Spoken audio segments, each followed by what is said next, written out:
Ouais, famille, l'heure est grave. Aniché encore. Écoutons le prophète Elipada. L'heure est grave actuellement en Côte d'Ivoire. Est sûr que vous avez tout votre sens.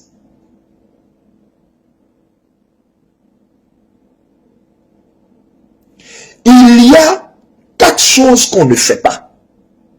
Quand on a le pouvoir, je vais vous le dire avant maintenant de vous donner avant de vous donner la pensée de Dieu pour ce que vous avez fait. Écoutez-moi bien. Il y a 4 choses qu'on ne fait pas quand on est un homme de pouvoir. Quand on est un homme de pouvoir, il y a 4 choses qu'il ne faut jamais faire. Écoutez maintenant ce grand secret. La première chose, ne touchez pas aux hommes de Dieu dans une nation. Ne versez pas le sang d'un homme de Dieu dans une nation. Tous vos pasteurs corrompus, vos pasteurs maçonniques et sorciers qui sont avec vous là, ils ne vous disent pas ça. Que le sang d'un homme de Dieu qui coule sur une nation, du moins les pasteurs corrompus là, ne vous disent pas que le sang de ces hommes de Dieu est la pire des malédictions qui puissent exister sur le sol de cette nation, et pour le pouvoir qu'il a fait, ils ne vous enseignent pas ça, ils ne vous disent pas ça. Ou bien ils prennent seulement votre argent. C'est tout ce qu'ils font, c'est de prendre seulement votre argent, de manger et rouler carrosse, et vous leur donner des passeports diplomatiques, et ils vous mentent à longueur de journée pour vous dire Dieu avec vous. Dieu n'est plus avec vous. C'est pour ça que vous cherchez à tuer les prophètes. C'est pour ça que vous cherchez à tuer quelqu'un. Mais vous vous leurrez, Dieu n'est plus avec vous. C'est pour ça que Draman, tu vois tous les démons et les entités que tu vois chaque jour. Et tu sais, et je sais, et ton équipe sait. Dieu n'est plus avec vous. Et vous confondez sa lenteur pour de la faiblesse. Non. Dieu voulait que vous poussiez votre péché à son paroxysme. Dieu voulait que vous poussiez votre péché à son paroxysme. Pour qu'il n'y ait plus de fenêtre de négociation spirituelle ou de fenêtre d'investissement pour vous. Et c'est là que vous êtes arrivé. C'est-à-dire que vous avez franchi la ligne rouge en versant le sang d'un homme de Dieu. Par mes propos, je ne suis pas en train d'insinuer si l'homme de Dieu est mort ou pas. Je garde pour moi ce que le Saint-Esprit personnellement m'a révélé, qui m'a amené à sortir. Je garde ça pour moi. Vous comprenez? Mais je bénis Dieu parce que je sais que Dieu a sa main sur lui. Maintenant, Dieu seul décide pour tout homme. Dieu seul sait toutes choses. Dieu seul sait toutes choses. Mais je dis, un homme de Dieu que vous avez blessé, ou que vous avez je ne sais pas quoi, mais dont le sang a touché le sol de son pays, dans lequel son nombril est enterré. Vous êtes sérieux? Vous savez ce que vous avez attiré sur vous? Vous savez? Vous savez ce que vous avez attiré sur vous?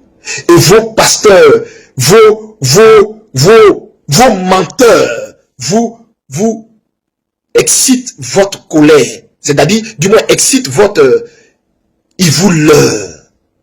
Ce que vous avez fait est très grave. C'est très grave. C'est très grave. Le Seigneur dit dans sa parole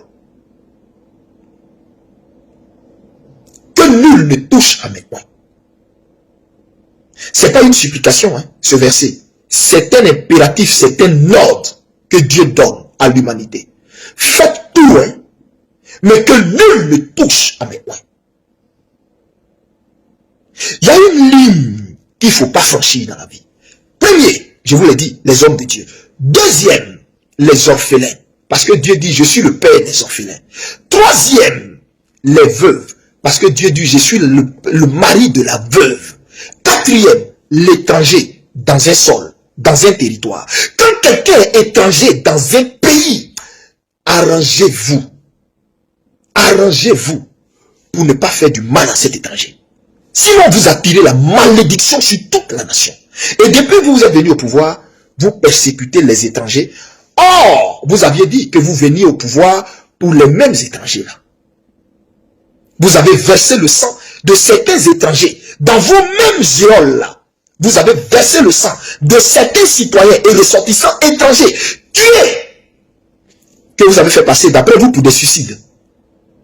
En un mot, vous attirez la malédiction chaque jour sur la terre de la Côte d'Ivoire. C'est-à-dire, non seulement cette malédiction va vous balayer de façon imminente vous-même, mais ce qui me fait de la peine, c'est l'après vous.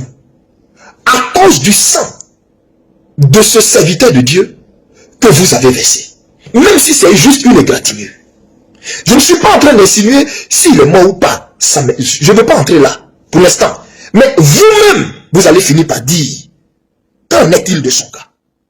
Maintenant, je dis, juste pour une simple égratignure des sang d'un homme de Dieu qui verse, vous ne savez pas que c'est la pire, c'est le pire des outrages qu'on puisse faire à Dieu. Quand vous avez vos ambassades dans les pays, est-ce qu'on peut toucher vos ambassadeurs? Même celui qui touche ou qui effleure le mur de l'ambassade d'un pays, il a déclaré la guerre à ce pays. C'est vrai ou c'est faux? C'est vrai ou c'est faux? Vous qui vous dites les hommes de droit, c'est vrai ou c'est faux? Donc je suis en train de vous faire comprendre la gravité de ce que ce régime a fait. Ils ont un mot familier et fameux d'après eux. Ça vient vers vous. C'est pas ça? Mais c'est parti vers eux. Et c'est parti dans leurs mains comme une patate chaude. Et ils vont apprécier. Si ce David aimé Jérémie n'est pas prophète de Dieu, c'est là que son sang va rester comme ça. C'est là que les brimades, les tortures que vous lui avez fait subir va rester comme ça. Mais si nous qui sommes prophètes, comme lui David aimé Jérémie, avons un Dieu qui nous a envoyés. Parce que vous nous voyez, vous pensez qu'on est seul. Vous me voyez, vous pensez que je suis seul. Vous n'avez pas idée de la cargaison d'anges qu'il y a autour de moi. C'est juste que vos yeux sont trop charnels pour voir. Vous pensez que les hommes de Dieu sont seuls. Et c'est ce que vous, c'est eux-mêmes en fait, c'est ce qu'ils se croient. C'est pourquoi ils ont peur. C'est pourquoi ils ont peur de dire ce que Dieu met à leur bouche de dire. Mais quand tu es un enfant de Dieu et tu es certain de ton salut, la mort est pour toi un gain. La vérité, tu ne la travertis pas en mensonge. On est dans un pays où pour que quelqu'un soit tranquille, il a 3 conditions. La première, soit de se corrompre et d'être avec vous. C'est-à-dire, de se corrompre et d'être avec vous. C'est-à-dire, tu la fermes, tu manges, tu troques ton ministère pour le mensonge, tu célèbres le mal et l'injustice. Diable. C'est à cette seule condition que les hommes de Dieu de votre pays peuvent avoir la paix. Soit se corrompre. La deuxième chose, soit il part en exil. S'il est en exil, ok, c'est là que il peut peut-être espérer, voilà, continuer de dire ce qu'il a dit. Ou alors la troisième chose, c'est d'aller en prison. Vous êtes sûr que vous êtes vraiment sérieux?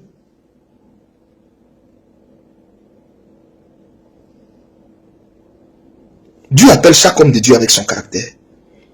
Je ne vais pas juger le prophète David aimé Jérémie. Ça ne m'intéresse pas. Lui qui l'a appelé va s'en occuper. Peu importe ce que vous lui reprochez ou vous croyez qu'il l'a dit. Vous venez de signer votre arrêt de mort. Vous venez de signer votre arrêt de mort. Parce qu'il y a des choses qui sont sacrées devant Dieu qu'on ne touche pas. Les loin de Dieu. L'orphelin. La veuve. L'étranger sur ton sol. C'est 4 choses. Et vous venez de toucher ce qui en est le summum. Vous venez de toucher ce qui en est le summum. C'est pourquoi ainsi parle le Seigneur. Votre ruine sera soudaine, brusque, et vous n'allez rien voir venir. Et ça va vous choquer. Au point où ça va faire le chou gras de tous les médias. Qu'est-ce qui vous fait mal? Qu'est-ce qui vous effraie tant? Je dis, Alassane Draman Ouattara, tu ne mourras pas d'une mort normale. Tu vas être pris. Ce que j'ai dit là, tu ne comprends pas. Tu vas être pris. Je sais de quoi je parle. Hein. Tu vas être pris. Regarde dans mes yeux. Je te dis, tu vas être pris. Ça fait combien d'années je répète ça? Vous m'avez vu changer? Quand tout le monde disait que tu étais mort, tu étais mort, tu étais mort, Dieu m'a amené jusqu'à chez toi. 2 fois. Je suis revenu de là. Et je leur ai dit, tu n'as rien. Voici ce que tu as. On t'a pas vu? Est-ce qu'on t'a pas vu? Ce que j'ai dit là, c'est pas accompli. C'est moi qui t'ai dit, tu vas être pris. Et c'est ce que j'ai dit là, tu comprends? De toute façon, j'ai dit, le PDCI Edia va être frappé par un deuil. Ils vont rien voir venir, ça va surprendre tout le pays. C'est comme ça que je t'informe que tu vas être pris. Tu comprends ce que je t'ai dit? Tu vas être pris. Pour la dernière fois, je te le répète, tu vas être pris. Et tu vas pisser sur toi. Pourquoi je te dis ça avec une telle certitude? Mais parce que j'ai vécu ça.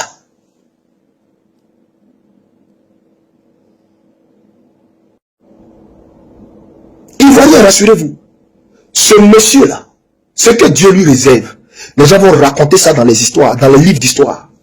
Ils vont raconter ça dans les livres d'histoire. Et les gens vont dire, oh, quel malheur. Un homme vieux, qui à un certain âge, devait être sage, devait avoir du répit dans le mal. Il s'est enfoncé dans le mal. Oh, quel malheur. Aujourd'hui, le voici. Il est assis à terre. Comme cela lui avait été annoncé.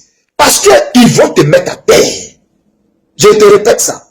Ils vont te faire asseoir à terre.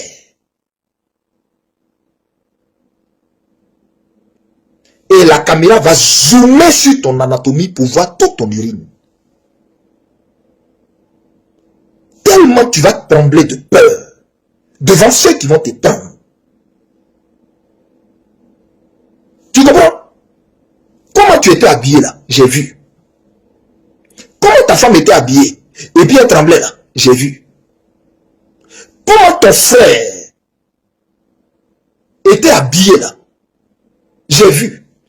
Ce buveur de sang là, comment il était habillé là? J'ai vu. Lui, je lui ai sorti une parole. Je lui ai dit, caleçon que tu veux porter, il est trop gros pour toi. Tu n'as pas ce qu'il faut pour caleçon ça là. Tu es dans tes rêveries. Tu ne vas jamais t'asseoir sur ce que tu convoites là. Tu ne vas jamais t'asseoir dessus. Je suis Eli Pada. Je suis Eli Pada. Je suis Eli Pada. Vous voyez que vous ne comprenez pas bien. Je suis Eli Pada.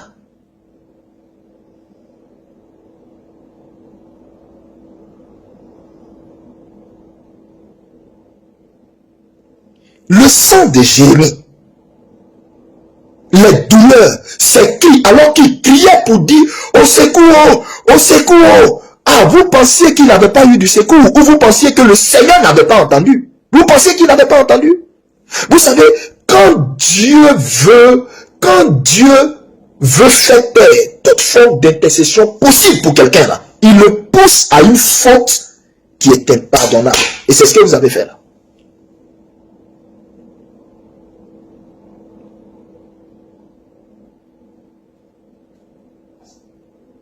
Donc, que le nom du Seigneur soit béni parce que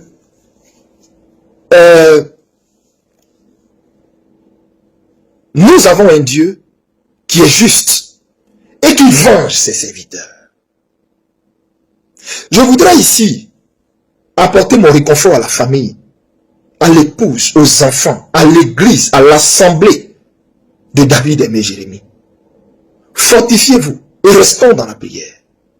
Je voudrais également appeler la communauté chrétienne de dénoncer la barbarie qui a eu lieu sur ses frères. Je dis, si on n'est pas d'accord avec quelqu'un, on n'est pas d'accord avec son caractère, ce n'est pas une méthode. Ce n'est pas une méthode. Il n'y a rien qui est éternel. Il n'y a rien qui est éternel. Aucun pouvoir n'est éternel, à part celui du Dieu que Jérémie sait, qui est éternel. Mais il n'y a aucun pouvoir qui est éternel. L'histoire nous l'a démontré. Donc pourquoi vous croyez que le vôtre là, il peut être éternel? C'est un non-sens. Soyons un peu regardons. Vous comprenez? Alors donc, je voudrais dire aux Ivoiriens,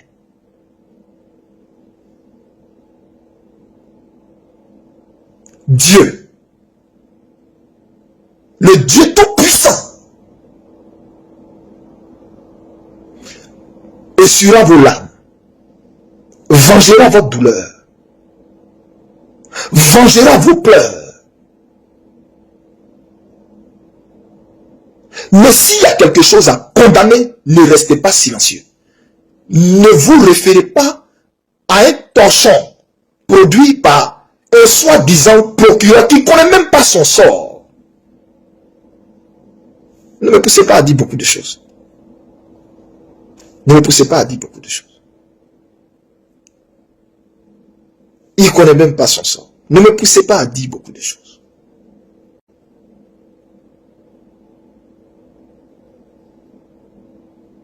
Donc, ne vous référez pas aux propos de quelqu'un pour rester dans un mutisme. Et puis ne pas décrier ce qui s'est fait. Concernant un pasteur, j'ai dit, même s'il y a beaucoup de choses peut-être à reprocher à l'homme, si vous estimez, parce que moi j'ai rien à lui reprocher, je ne sais pas son couloir d'appel, c'est à Dieu à qui il rendra compte. Je ne cherche pas à savoir, je ne cherche pas à entrer dedans. Je ne cherche pas à entrer dedans. Je laisse ceux qui ont l'art de juger. Je ne juge personne. Parce que moi, vous me jugez déjà. Sur mon apparence, sur quoi. C'est Dieu qui sait qui est de lui. Et bref. Donc, moi, je n'entre pas dans ça. Mais cet homme de Dieu-là, vous qui êtes sur Internet, qui riez, en fait, vous condamnez votre famille. Vous condamnez votre famille sur 4 générations. Même s'il a dit quelque chose sur toi qui t'a fait mal, ne te réjouis pas de ce qui lui est arrivé. Parce que la Bible dit, le Seigneur le dit dans sa parole, ne t'assieds pas en compagnie des moqueurs. Et tu sais que il est écrit dans la parole que quand Dieu châtie quelqu'un qui est mauvais, le méchant, et que tu te moques de lui, prends garde à toi, que Dieu n'ait compassion du méchant pour se retourner contre toi qui se moque. À plus forte raison, un serviteur de Dieu. Donc faites très attention, vous vous maudissez sur les réseaux sociaux. Vous, si quelque part tu te réjouis parce que tu as dit, il a dit ceci de moi, ou il a ou il a tenu tel. Non. Je dis bien, aucun homme de Dieu n'est parfait. Donc l'homme de Dieu n'est pas parfait. Est-ce qu'il y a des choses à redire le concernant? Dieu seul sait. On se comprend? L'homme n'est pas parfait. La preuve, toi-même, tu n'es pas parfaite. Tu n'es pas parfait. On est d'accord? C'est comme ça, il n'est pas parfait. Il n'aurait peut-être pas dû faire ou dire ou quoi. Ce qu'il a fait comme tu le penses, c'est toi qui vois. Mais je vais juste te dire, l'homme n'est pas parfait. Dieu n'a pas appelé un homme parfait. Dieu a appelé un homme avec ses défauts. Et c'est lui qui parfait toutes choses. Est-ce qu'il est un homme de Dieu? Oui. Alors, abstiens-toi de te réjouir de ce qui lui est arrivé. Tu as maudit ta famille. C'est moi, Eli Pada, qui te dit ça. Faut écrire, puis tu vas garder ça. De la même façon qu'il dit, Ouattara va être pris là. Vous avez ri de moi. Vous avez raconté plein de choses. Oh, faux prophète, oh, faux prophète. On saura. Dieu dira, si je ne viens pas de lui, si je ne parle pas en son nom, Dieu le dira. À lui seul soit toute la gloire. Je ne cherche rien pour moi. Tout pour Jésus-Christ. Mais il me fallait me prononcer sur ce qui s'est passé. S'il y a des hommes de Dieu dans le pays qui ne peuvent pas sortir pour dénoncer ça, qui ne peuvent pas sortir, et je m'adresse à vous, les frères, les collègues, les pasteurs, les pères, sortez, ne vous limitez pas qu'au stylo, sortez pour condamner ça. C'est l'église évangélique qui est en danger. C'est l'église évangélique qui est en danger.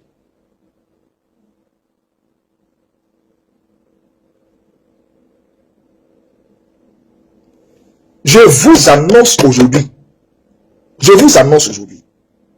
la fin de ce régime. Je vous l'ai déjà dit. La seule chose que je ne vous ai pas dit, c'est la période, c'est la date. C'est pas vrai. C'est la date, je ne vous ai pas dit. D'accord. Je vous dis, l'Éternel, le Dieu des esprits des prophètes, qui les a poussés à prendre un prophète, à lui faire ce qu'ils ont fait, à verser son sang, à le mettre dans un état végétatif. Regardez de vos deux yeux, vous allez apprécier ce que Dieu va faire. Que Madame David Aimé Jérémie, sa famille biologique, ses fidèles, ses enfants biologiques, soyez fortifiés. Vous avez tout mon soutien. Et j'appelle la communauté évangélique à les soutenir financièrement. Les églises qui peuvent faire des offrandes le dimanche lors de leur culte, pour se rendre à Abobo dans l'église de l'homme de Dieu, ou même à aller voir sa femme, pour donner ça à sa femme, pour exprimer votre soutien, vu qu'ils ont cassé leur maison, faites-le. Vous tous qui pouvez apporter votre soutien à sa femme, à ses enfants, faites-le. Faites-le. L'habitude d'enregistrer les conversations téléphoniques, de partager les notes vocales ou de faire des captures sur WhatsApp et de les partager à des tiers non autorisés. Il faut savoir que tu es en danger et que tu n'es pas loin de la prison. Il paraît que tu as sur ton téléphone une application qui te permet d'enregistrer les conversations téléphoniques. Fais attention. Ce n'est pas tout ce que ton téléphone te permet de faire que tu dois utiliser. Enregistrer les conversations téléphoniques et surtout les partager à des tiers n'est pas autorisé. Parce que la communication électronique est inviolable. Il faut savoir que dans une communication, il n'y a pas seulement ta voix, il y a la voix aussi d'une autre personne. Pourquoi est-ce que tu partages sa voix sans son consentement, sans qu'il ne soit informé, à son insu? C'est pour faire quoi? C'est pour faire quoi? Il faut savoir que la voix est une donnée à caractère personnel qui permet d'identifier une personne et donc est protégée par une loi. Et cette loi-là, c'est la loi relative à la protection des données à caractère personnel de ton pays. Regarde les peines que tu peux encourir. Ce ne sont pas de petites peines. Donc fais attention. Fais attention. La vie, ce n'est pas un jeu. Tout ce qu'on fait peut engager notre responsabilité à tout instant. Chaque acte qu'on pose peut nous envoyer en prison. Donc, il faut faire attention. Je suis SSP.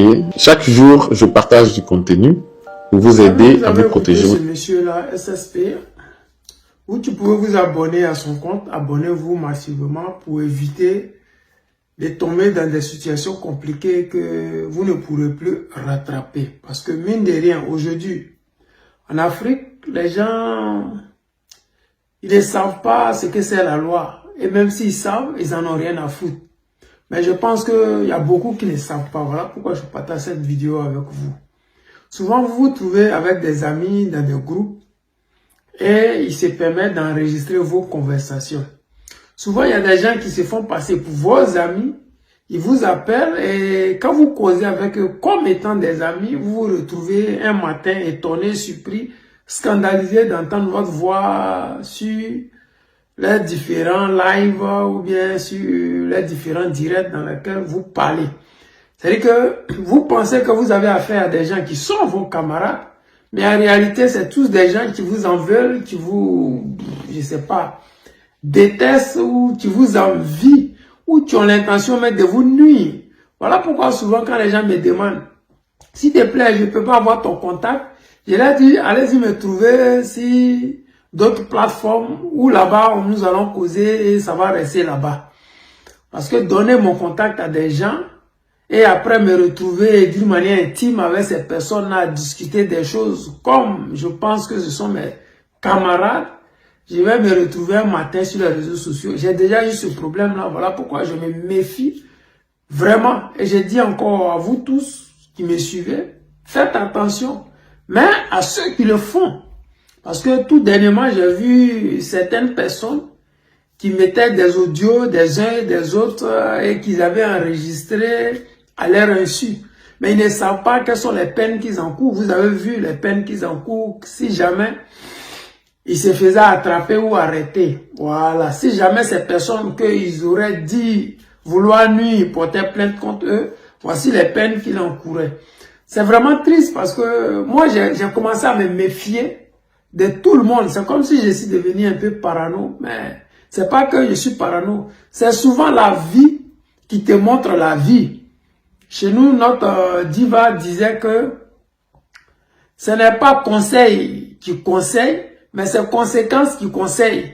C'est-à-dire que tellement tu as été trahi par certaines personnes, tu te méfies de tout le monde maintenant. Le gars, il a de bonnes intentions, tu te méfies. La go a de bonnes intentions, tu te méfies parce que simplement, tu as déjà été piqué par un serpent, donc tu as vu un ver de terre, tu les mets dans la même catégorie des reptiles. Donc, vraiment, les amis, cette vidéo-là, elle doit vraiment vous dire plein de choses. Cette vidéo-là devrait vous dire de faire très attention à ce que vous faites. Parce que vous vous dites, ah, c'est mon téléphone, je peux faire ce que je veux. J'ai vu certaines personnes qui ont publié certaines vidéos nues de leurs copines où ils faisaient certaines choses. Elle n'était pas informée, mais après ils font passer, non, elle était informée, mais elle t'a pas donné l'autorisation de partager. Ici sur le bain, tu peux aller en prison 5 années. Tu penses que c'est amusement, mais c'est pas amusement. Une publication sur les réseaux sociaux, là, tu sais pas où elle va partir. Toi, tu peux supprimer à ton niveau, mais des gens, ils vont faire capture d'écran. Ils vont filmer ça sur écran. Ça, là, on peut pas supprimer ça. C'est-à-dire que c'est sa propriété privée maintenant, désormais. C'est-à-dire que sur toutes les plateformes, tu peux payer pour que les gens suppriment. Mais lui qui a enregistré sur l'écran, ça devient pour lui. C'est-à-dire qu'à tout moment, quand il veut, comme il veut, il peut mettre cette publication-là. Toi, tu as payé pour supprimer. Elle est supprimée sur les différentes plateformes. Mais lui qui a enregistré sur son écran, c'est devenu sa propriété privée. Donc, au moment où tu t'y attends le moins, il va l'utiliser contre toi. Et voilà, toi, tu te trouves dans des situations compliquées. Vraiment, j'ai dit encore à toutes ces personnes qui ont cette petite mentalité, à toutes ces personnes qui sont dans cette bassesse-là, de comprendre les peines qu'ils encourent. Voilà, parce que moi, vraiment, je ne me vois pas en train d'enregistrer quelqu'un. Je ne sais pas, qu'est-ce que je recherche en faisant ça. Parce que je suis le gars, si je n'ai rien à te dire, je ne vais jamais t'appeler. Si tu ne fais pas partie des gens que j'estime là, je ne vais jamais te décrocher. Parce que mes énergies, pour moi, c'est trop important. Pour ouvrir ma bouche pour parler à quelqu'un même qui n'a rien à faire dans mon environnement, c'est pas possible. Donc, vraiment, mes frères et sœurs, vous qui me suivez, cette vidéo-là, partagez-la au maximum pour que ces petits malins, ces gens qui pensent qu'ils sont trop intelligents, quand tu leur dis bonjour, comment tu vas, bah, ils t'enregistrent en même temps. Et ils te posent des questions juste pour pouvoir t'emmener à dire des choses qu'ils vont pouvoir utiliser ça contre toi. Voilà pourquoi j'ai arrêté de donner mon numéro aux gens. Parce qu'il y a beaucoup ici sur la toile. Ils sont tes amis parce que tu es là, tu as de la visibilité. Ils viennent là, ils ne sont même pas là pour toi. Ils sont là juste pour créer une faille. Comment faire pour te nuire? Comment tenir à ton image? Comment ils vont se faire remarquer à travers toi? Parce qu'en te faisant chuter, les gens vont voir. Voilà pourquoi moi je ne rentre pas dans les clashs. Voilà pourquoi vous n'allez jamais voir. Je vois souvent des gens qui font des posts sur moi, des publications. Je ne vais même pas répondre. Des gens me taguent souvent. Je ne suis pas dans ça. Parce que les Ivoiriens qui sont au village, que leur cacao devrait être payé à 2800 et qui n'ont pas encore payé, et que le gouvernement a fait communiquer pour dire qu'ils ont déjà fini de payer tous ces cacaos qui n'ont pas été payés, c'est un gros mensonge. Mais si l'on dit, c'est pour faire croire à l'opinion internationale et à la communauté à la communauté internationale que le gouvernement d'Ado, ils sont réglo. Alors que c'est faux, ils ne sont pas réglo. Ils ne disent pas qu'en Côte d'Ivoire, l'eau des rivières que tu vas prendre pour venir chauffer, pour te laver avec là. Le gouvernement dit désormais, il faut aller te faire identifier pour dire que l'eau qu'on va prendre dans Marigot pour venir se laver là, on doit aller payer ça. Si je prends l'eau dans Marigot pour venir construire ma case, je dois aller payer ça. Si je fais forage pour éviter d'aller à 10 km pour prendre l'eau là, forage là, je dois aller déclarer. Sérieux, j'ai ce combat là à mener. Faut que des Ivoiriens arrêtent de dormir au dehors alors que nous sommes immensément riches. Faudrait que des Ivoiriens mangent à leur faim alors que nous avons du pétrole. J'ai ce combat à mener. Voilà pourquoi vous n'allez pas me voir dans les clashs. Si tu me clashes, c'est que tu as trop de temps pour moi. Sinon, moi, j'en ai même pas pour toi. Moi, je suis gamé. Tant que Ouattara sera au pouvoir, il sera mon objectif. Donc, vous les à côté, Yao, vous les gens qui souffrez, continuez à souffrir dans vos coins parce que je n'ai pas votre temps. Les amis, c'était le président Lota, l'ami des dirigeants qui se respectent. Je vous aime et je vous dis à tout à l'heure. Ici, c'est le Carrefour Academy. On a eu plein d'espoir pendant la célébration de l'indépendance. Ils ont gratté les voix. Mais juste après aussi, c'est resté intact. Et là, on a commencé à souffrir maintenant. Voilà. Plus qu'avant, hein, vraiment que les autorités là viennent terminer le travail qu'ils ont commencé. Sinon, le calvaire sera terrible. Merci. Le Pougon, Carrefour Academy. Merci. On vous dit que Ouattara, son gouvernement, c'est tous des menteurs là. Voilà ça que vous voyez là. On dit à Do, le bouvier, il arrive avec le Pougon pour faire de l'indépendance. Ils ont commencé à mentir à la population, ils ont commencé à faire. Voilà la route. L'indépendance c'était le 7. Ça n'a même pas encore fait une semaine, il n'y a plus route. Ah ouais. Ceux qui croient en ceux-là, comment vous faites même? C'est-à-dire que vous qui les soutenez là, comment vous faites? Parce que moi je veux savoir, dans la vie quand tu soutiens un leader et puis il est malhonnête comme le gouvernement RHDP là. Vous faites comment? Parce que moi, bizarrement, hein, si le guide président Laurent Gbagbo, il était comme Draman Ouattara est là. Il y a longtemps que moi, je ne parle plus de PPAC, je ne suis même plus avec Gbagbo. Parce que moi, je n'aime pas l'injustice, je n'aime pas les imposteurs, je n'aime pas les menteurs. C'est-à-dire que moi, ma vie là, si tu es un menteur, tu es un imposteur, tu es quelqu'un qui ne respecte pas ce qu'il dit, toi et moi là, on n'est plus amis. Je ne passe même plus là où tu passes là, moi je ne passe plus là-bas. Mais ceux qui soutiennent Ouattara là, c'est quoi? Ils se basent pour vivre heureux. Parce que quelqu'un qui passe son temps à mentir, quelqu'un qui dit qu'il ne fait pas, quelqu'un qui a déjà tous ceux qui l'ont soutenu, quelqu'un qui a écarté tous ceux qui l'ont soutenu, quelqu'un qui n'a jamais respecté tout ce que lui-même il a dit dans sa propre bouche. Vous la soutenez, mais vous faites comment? Parce que c'est ce que vous regardez, mais il peut arriver que un leader peut mentir une fois ou deux fois, ou bien il peut avoir des retards dans ce qu'il a dit. Mais pour Ouattara, ce n'est pas retard dans ce qu'il a dit. Il ne fait même pas ce qu'il a dit qu'il allait faire. Mais les gens le suivent quand même. Et puis quand je suis assis, je dis, mais eux là, qu'est-ce qu'ils ont dans la tête? Ou qu'est-ce que Ouattara fait devant eux qui fait qu'ils sont autant fiers? C'est quoi? Parce que je vois, c'était vous, ils me disent, si moi je ne vois pas Abidjan, comment ça a changé? Maintenant, je leur pose la question. Quand Abidjan a changé là, ça a changé en quoi dans ta vie? Que moi ici jaloux.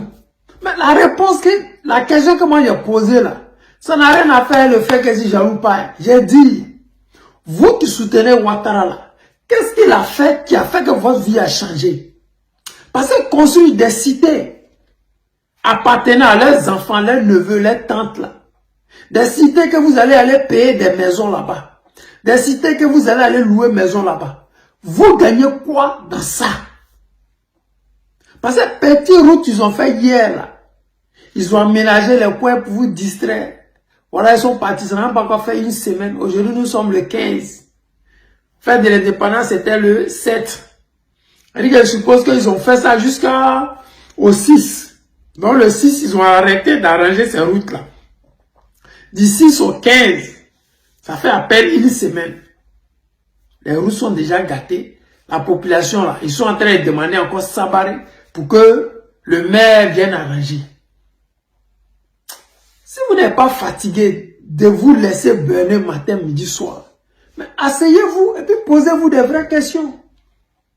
Parce que vous ne pouvez pas suivre des gens qui n'ont rien pour vous, mais qui sont devenus riches grâce à vous.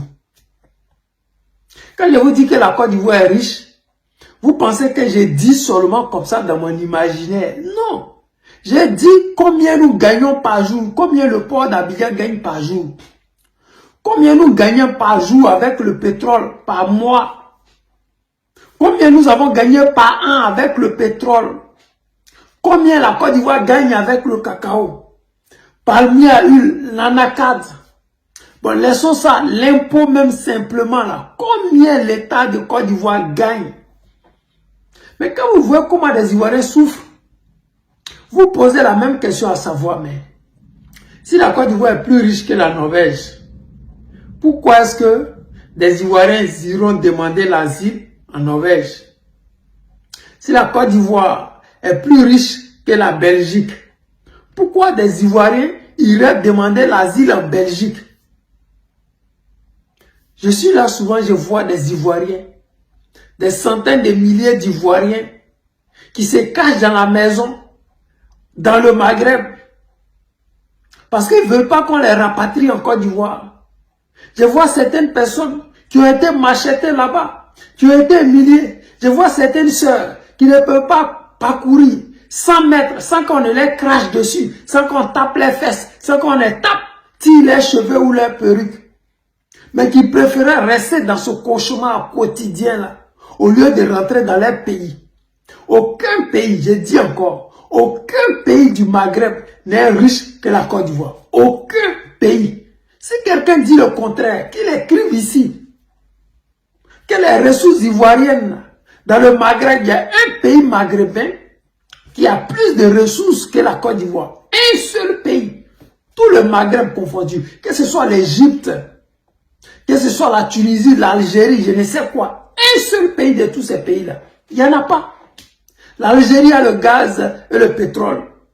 La Côte d'Ivoire a le gaz et le pétrole. Qu'est-ce que l'Algérie encore? Le désert? Qu'est-ce que le désert là, ça apporte quoi à qui? Rien du tout. C'est-à-dire qu'ils ont des pans de terre qui ne les servent à rien du tout. Mais la Côte d'Ivoire, nos 322 000 km² du nord au sud, nous pouvons faire de l'agriculture partout. Mais comment des Ivoiriens vont se faire maltraiter dans ces pays-là? Comment? Parce que j'ai vu avant-hier, là, il y a un avion qui est venu de Libye, un autre avion qui est venu du Niger. Les Ivoiriens dans un pays où il y a un économiste à la tête de notre pays, des milliers de bras valides sautent pour aller dans des pays où les gens n'ont rien du tout. Que ce soit les Marocains, les Tunisiens, les Algériens, les Libyens, les Mauritaniens, tous ces pays où vous êtes partis pour aller vous chercher là. Ce sont des nains économiques face à la Côte d'Ivoire. Le dire, les gens vont penser que je suis trop fier, je suis trop arrogant, j'aime trop mon pays. Ce n'est pas ça, ce sont des faits. Et comme les faits sont têtus, elles restent les faits. C'est comme l'histoire de la Côte d'Ivoire. Draman Ouattara, c'est un rebelle qui a financé la rébellion. Ce sont des faits, je n'invente pas. Kone Zakaria, c'était un rebelle qui a fait des charniers. Je ne l'ai pas inventé, ce sont des faits. C'est pareil. Mais aujourd'hui, des Ivoiriens demandent, ils implorent la pitié d'un leader politique pour avoir le bitume. Alors que nous fabriquons, nous avons une raffinerie qui elle, fait sortir du pétrole hier, à côté ici, à Boville, pour venir raffiner tranquillement, tranquille, au plateau. Mais pour avoir le bitume, même à Abidjan, on doit encore demander pardon à des leaders politiques ou des opposants ou je ne sais pas à qui. Ce sont des choses qui devraient se faire naturellement. Dans la commune d'Abidjan, là, tous les quartiers devraient être bitumés. Il y a bien tous les quartiers, même dans des quartiers où personne. C'est-à-dire qu'on devrait au moins le minimum là, donner, c'est-à-dire que rendre à Abidjan quelque chose d'extraordinaire. Quand les gens voient dire respect, mais Abidjanais va faire pardon, papa, pardon, papa, des menteurs qui passent leur temps à mentir seulement. Les amis, c'était le président Lota, l'ami des dirigeants qui se respectent. Je vous aime et je vous dis à tout à l'heure. Ami, c'est gâté, c'est pété, c'est chier. Ça c'est une chose. Moi je sors pas dans le vide. Notre combat a commencé à porter des fruits. Oui. Notre combat a commencé à porter des fruits. Vous vous rappelez de ce gars-là, non? Vous vous rappelez de ce gars-là? Ben il a été interpellé.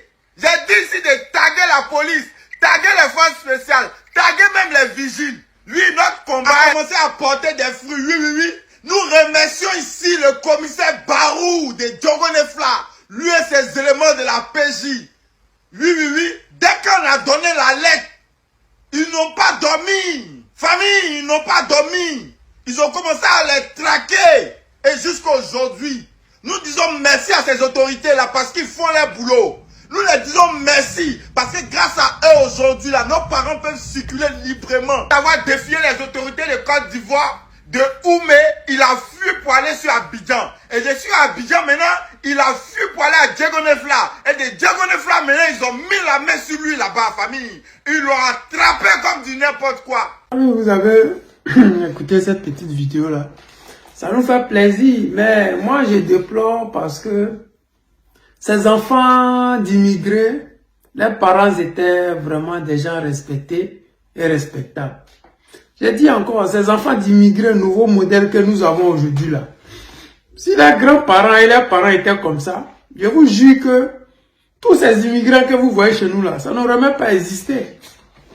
Si les Mossi, les Aoussa, tous les gens de l'AES, Guinéens et consorts, qui sont aujourd'hui en Côte d'Ivoire et qui s'en sortent et qui vivent bien là, s'ils étaient comme ceux d'aujourd'hui là, ils ne seraient même pas beaucoup comme ça. Parce que la rage que nos enfants ont contre ces personnes-là, cette haine qui ne dit pas son nom, que nos enfants, nos petits frères, nous on a contre eux là. Si c'était comme ça, eux, leurs parents étaient là, ils n'allaient même pas avoir ni maison, ni ils n'allaient rien avoir. Parce qu'aujourd'hui là, ce sont des inconscients que nous avons aujourd'hui en Côte d'Ivoire. Ils sont tellement inconscients qu'ils ne savent même pas qui ils sont. Parce qu'ils sont enfants d'immigrés. Mais au lieu d'aider les leaders de leur pays d'origine à libérer leur pays, c'est les mêmes là, qui sont en train de faire la propagande de la France-Afrique sur les différents réseaux sociaux pour combattre l'AES. C'est les mêmes là qui nous combattent. Qui nous combattent. C'est les mêmes là qui sont prêts pour Alassane Dramane Ouattara. Mais Alassane Dramane Ouattara fait rien pour eux. Quand on dit quelqu'un fait rien pour eux là, c'est eux vraiment fait rien pour eux. Après ils sont étonnés qu'ils ont mis Goudron à Gagnoua. Ils ont mis Goudron au sud. Ils ont mis Goudron et ils ont oublié le nord. Sérieux? Il y a quoi au nord? Vous êtes qui? Que non, aujourd'hui je suis nordiste, il est fait. Tu es qu'un nordiste. Le nordiste, quand c'est chaud sur lui, il va au nord. Tu es parti à Oumé, tu es parti à Issia, tu es parti chez les gourous, tu te promènes là-bas. C'est-à-dire que c'est parce que tu as des parents étrangers là-bas que tu vas là-bas. Bravo. On va où il y a ses parents. C'est qu'on dit souvent, si les enfants sont voleurs, agresseurs, c'est parce que leurs parents les aident à faire ça. Donc les nouveaux parents étrangers, des nouveaux Ivoiriens de 2011 qui sont en Côte d'Ivoire là, en quelque part là, c'est eux-mêmes qui sont à la base de ça. Sinon, ceux qui étaient là hier quand nous on était jeunes là, quand nous on était enfants, les étrangers que nous avions en Côte d'Ivoire là, leurs parents étaient très respectueux. Ils étaient travailleurs. Quand on dit des gens sont travailleurs, c'était eux. Mais ce qui est bizarre, comme ils sont venus et puis on leur a donné le travail là, aujourd'hui les enfants, les petits-enfants disent que si nous sommes premiers producteurs de cacao, c'est à cause de leurs parents. Non, c'est pas vrai. C'est pas vrai. Aujourd'hui là, on est premier producteur de VA, ce n'est pas vos parents. On est premier, troisième producteur d'anacarde, ce n'est pas vos parents. Pour vous dire que ce n'est pas vous qui faites que nous sommes premiers producteurs. C'est nous qui avons permis à ce que vous veniez chez nous. C'est vous, vos parents, ils sont venus travailler dans les champs de nos parents. Si nos parents n'avaient pas champ là, vous allez venir travailler ici dans quoi? Ce n'est pas vos parents qui sont venus défricher les forêts là, ça ne vous appartient pas. Ou bien c'est faux. C'est nos parents qui avaient les 10 hectares, 20 hectares, et puis ils avaient besoin de main-d'œuvre pour travailler dans les champs de cacao de 20 hectares parce qu'ils étaient déjà fatigués. C'est comme ça que vous êtes venus.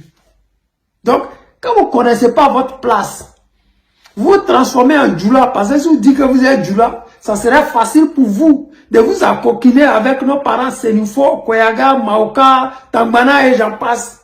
Parce qu'aujourd'hui, quand ils disent djoula, certains illettrés nordistes vont penser que c'est de eux que tu parles. Il est ivoirien de souche, mais il se sent automatiquement visé. En quoi est-ce que tu te fais appeler djoula quand tu es Sénifo? Pourquoi? Tu es Koyaga. Pourquoi est-ce que tu te sens visé quand quelqu'un dit djoula? En quoi est-ce que toi, là, ça devait te déranger? C'est comme si on dit gourou. Et puis, un baoulé dit, il est visé. En quoi? C'est ça. Soit tu es étranger et tu te fais appeler djoula, ok? Soit tu es ivoirien et puis tu assumes parce qu'en Côte d'Ivoire, il n'y a pas de djoula qui existe. Ça n'a pas existé hier, ça ne va pas exister aujourd'hui et ça ne va jamais exister demain. Aujourd'hui, nos parents nordistes ont commencé à ouvrir les yeux parce qu'ils s'en vont dans les forêts de nos parents Sénifo pour dire qu'ici, habitent les djoulas. Et même ils sont choqués. C'est comme vous partez dans la Maraoué, vous trouvez des villages Mossi. Dans la Maraoué, vous trouvez des villages Baoulés. Et ces villages-là, les Baoulés disent que oui, nous venons de là. Alors qu'autour d'eux, ce n'est que des villages gourous. C'est la même chose que nous voyons avec les djoulas. Avec les cyberactivistes des djoulas, qui eux représentent ces gens, ces imposteurs, ces enfants d'immigrés qui sont là. Sinon, les Mossi qui sont dans la Maraoué, les villages Mossi qu'on soi-disant on appelle Kourougou, ce n'est pas parce que il y a un village Mossi qui est dans la Maraoué, ça veut dire que vous êtes ivoirien de souche. Mossi, non, il n'y a pas de Mossi ivoirien de souche qui existe. Pareil, pour les Baoulés qui sont dans la Maraoué, qui ont des villages, Kwame Kro, Kwadjo Kro, qui existent dans la Maraoué. Et puis autour, c'est les villages Baoulés, les villages Gourou là. Cela ne veut pas dire que vous venez de la Maraoué. Non, vous ne venez pas de la Maraoué. Mais comme vous ne connaissez pas qui vous êtes, donc vous partez en vrille. Je suis djoula de Gagnoua, je suis djoula de Saint-Fra. Et puis vers la fin, c'est tellement ridicule que vous avez fini par arrêter ça. Parce que quand vous voyez Mamadou Touré, il ne dit plus ces gens de sauvagerie là. Il ne le dit plus parce que c'est la honte. Les gens l'ont tellement humilié sur la toile qu'il n'a plus le courage de dire ça. Il dit lui, il est un enfant bêté. Alors qu'ils ont fait l'association des enfants du Nord là, il était encore dedans. Tu ne peux pas être bêté et être dans l'association des enfants du Nord. Ça n'a pas de sens. C'est pareil, comme Adama Bitogo, qui est dans l'association des enfants du Nord. Mais en même temps, il est enfant d'Agbovie, il est enfant de Yopougon. Des gens sans racines, sans dignité, et qui créent le désordre en Côte d'Ivoire. Et qui font qu'aujourd'hui, les Ivoiriens ne peuvent même plus se regarder comme ça, parce que le gars, il est djoula, le gars, il est Sénifo, il s'est fait appeler djoula, ou bien le gars, il est même pas ivoirien, ils ont falsifié les extraits, il est devenu ivoirien par intérim. Parce que tous ces Ivoiriens de 2011, ils auront du mal demain à prolonger leur pièce d'identité. Ça, il faut qu'on soit clair sur ça. Peut-être aujourd'hui, vous êtes au pouvoir. Les autorités actuelles ferment les yeux sur certaines choses. Mais à l'avenir, là, ça va vous porter un préjudice tellement lourd que vous n'allez même pas croire. C'est maintenant que vous devez soutenir vos autorités de l'AES pour pouvoir avoir un endroit où partir. Parce que si vous les combattez aujourd'hui et que leur pays devient un pays de terreau, vous ne pourrez pas repartir. Mais nous autres, là, on va être obligés de récupérer ce qui nous appartient. Parce que nos terres que vous êtes en train de prendre par la force, là, tôt ou tard, on va les récupérer. Voilà, je dis merci à nos autorités qui encore continuent de combattre ces personnes-là et qui, eux, à travers leurs agissements, ternissent l'image des étrangers de Côte d'Ivoire. J'ai dit et je répète, les Mossi que nous avons connus quand on était jeunes, ils étaient respectueux, ils étaient talentueux, ils étaient travailleurs. S'ils étaient comme ceux d'aujourd'hui, je vous jure que même une portion de terre, on ne les aurait pas donné. Et aujourd'hui, ça commence à se voir Regardez dans les différents villages que vous partez. On dit il n'y a pas de terre à vendre. Ce n'est pas parce qu'il n'y a pas de terre à vendre, mais c'est votre arrogance qui fait qu'on ne veut plus de vous chez nous. Les amis, c'était le président Lothar, l'ami des dirigeants qui se respectent. Je vous aime et je vous dis à tout à l'heure.